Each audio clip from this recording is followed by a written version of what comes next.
नमस्कार डीएनओ मित्रों।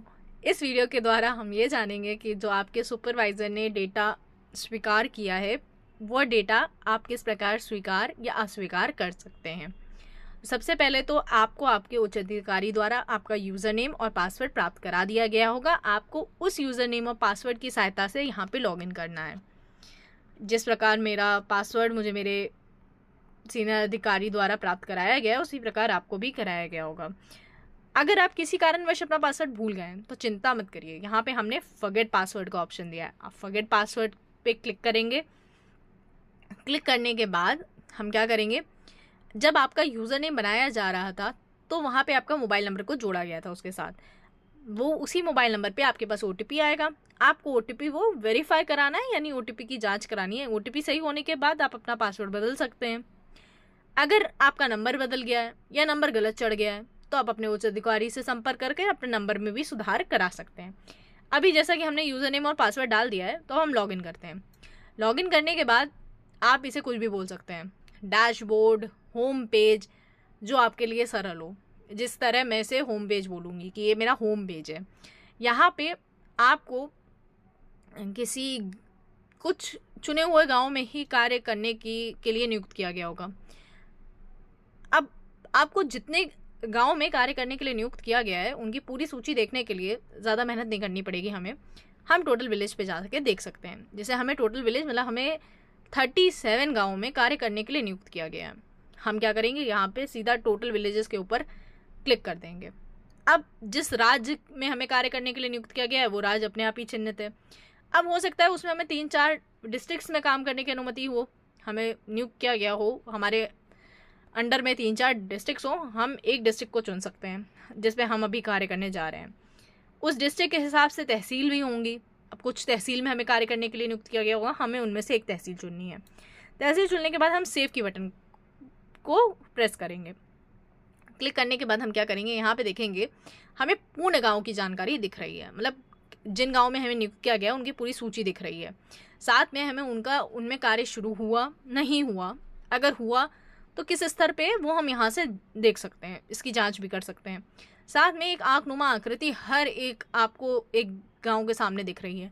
यहाँ से आप उसका पूरा डेटा देख सकते हैं। उस गांव में क्या भरा गया, क्या गलत था, क्या सही था, उस पर क्या हुआ, वो सब आप यहाँ से देख सकते हैं। अब जैसे कई गाँव के सामने आपको नॉट स्टार्टेड, मतलब अभी उनमें काम शुरू भी नहीं किया गया है। कई के सामने, जैसे इस गांव के सामने हमें दिख रहा है अप्रूव सुपरवाइजर द्वारा अप्रूव किया जा चुका है। जो डेटा जमा किया था एम्यूलेटर ने उसको सुपरवाइजर ने अप्रूव कर दिया है। मतलब उसको स्वीकार कर लिया कि हाँ डेटा सही है। मतलब अब हम इसी डेटा पे काम करेंगे। हमें यही डेटा स्वीकार या अस्वीकार करना है कि जो जानकारी उसने भरी है वो सही है भाई या नहीं है। कुछ डेटा हमने अप्रूव कर दिया है, जो हम भी अप्रूव कर चुके हैं, मतलब हम उसको स्वीकार कर चुके हैं, वो अप्रूव डीएनओ में आ जाएगा। अब कुछ डेटा ऐसा था जो सुपरवाइजर को लगा कि इसमें कुछ गलत है, कुछ सुधार की आवश्यकता है, तो हम ऐसे डेटा को पार्शियली रिजेक्टेड और पार्शियली रिजेक्टेड बोलते हैं। आधा सही है आधा गलत है, तो जो उसने लिखा होगा मतलब उसको एक डालना पड़ा होगा कारण कि क्या उसमें सही करने की सुधार की आवश्यकता है, वो डाल के उसने रिजेक्ट कर दिया था, वो भी हम यहाँ से देख सकते हैं। तो ये तो हो गया आप गांव का। अब गांव की सूची अगर लंबी है और हमें किसी एक गांव को चुनना है, देखना है उसका कार्य शुरू हुआ नहीं हुआ, तो हम यहाँ पे ऊपर जो सर्च कीवर्ड है इसमें हम गाँव का नाम डालेंगे और हम 3 अक्षर डाल के भी सर्च कर देंगे। यहाँ पे हम सर्च करेंगे, जिनमें होगा उनकी सूची यहाँ पे आ जाएगी। ये आपकी सुविधा के लिए है। यहाँ से बाहर आते हैं। नॉट स्टार्टेड में हमें सिर्फ वही गांव दिखेंगे जिनमें अभी तक काम शुरू भी नहीं हुआ है, तो चिंता की कोई बात ही नहीं है। अप्रूव सुपरवाइजर में वो गांव जिनको सुपरवाइजर ने अप्रूव कर दिया है, मतलब उनको स्वीकार कर लिया उनके डेटा को, अब हमें उस पर कार्य करना है कि वो सही है या नहीं, तो हम अप्रूव डेटा पे जाएंगे। अप्रूव डेटा पे जाने के बाद पुनः हम वही करेंगे, डिस्ट्रिक्ट चुनेंगे, डिस्ट्रिक्ट के अंदर तहसील चुनेंगे, तहसील के बाद हम सेव कर देंगे। सेव करने के बाद हम क्या करेंगे, यहाँ पे क्या हुआ, यहाँ पे भी पूरी गांव की लिस्ट आ रही है जितनी पहले आ रही थी। अब यहाँ पे क्या है कि सिर्फ वही आ रहे हैं जिनका स्टेटस अप्रूव सुपरवाइजर था, सुपरवाइजर ने उनको अप्रूव कर लिया था, मतलब उनको स्वीकार कर लिया था उस डेटा को उस गाँव के लिए। अब हम क्या करेंगे, यह आंखनुमा आकृति जो एक्शन है इस पर जाएंगे, क्लिक करेंगे।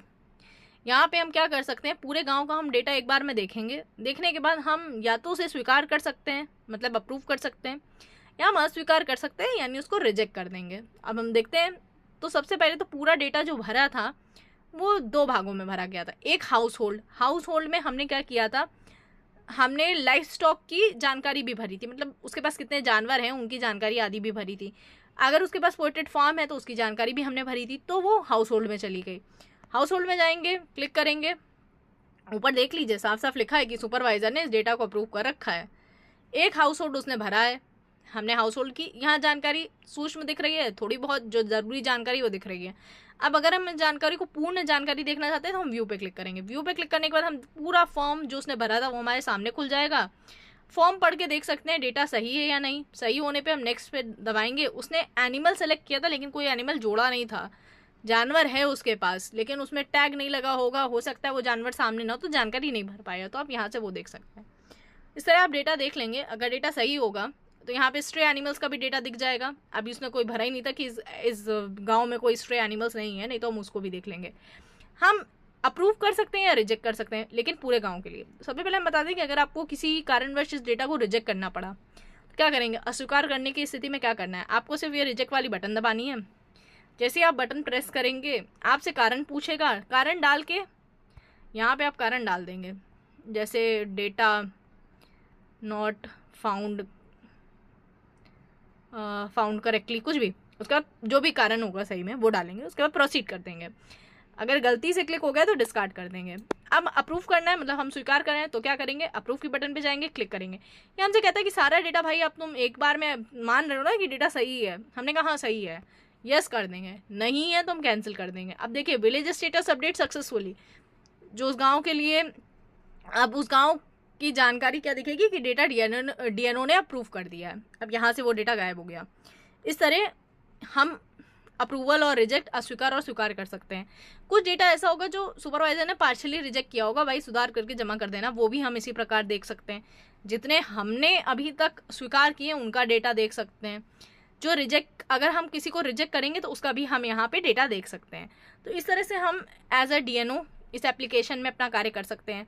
नीचे यहाँ पे जिस तरह होम लिखा दिख रहा था, इसके बगल में ये एक क्या बोलते हैं, गाड़ी के गियर जैसा कुछ दिख रहा है। हम इस पर क्लिक करेंगे, इसको हम सेटिंग बोलेंगे। अगर आपको अपनी लोकल लैंग्वेज में काम करना है, आप अपनी ऐप की भाषा बदल सकते हैं लैंग्वेज में जाके। हिंदी में करना है, मैंने हिंदी कर ली, सारी चीज़ें हम हिंदी में। पासवर्ड भूल गए हैं या पासवर्ड बदलना चाहते हैं किसी कारणवश, तो हम फॉरगेट पासवर्ड पे जाएंगे, रीसेट पासवर्ड पे जाएंगे, पुराना पासवर्ड डालेंगे, नया पासवर्ड डाल के उसको कंफर्म कर देंगे, पासवर्ड बदल जाएगा। लॉग आउट करके अपना कार्य खत्म कर सकते हैं अगर हमें ऐप से बाहर निकलना है तो। धन्यवाद।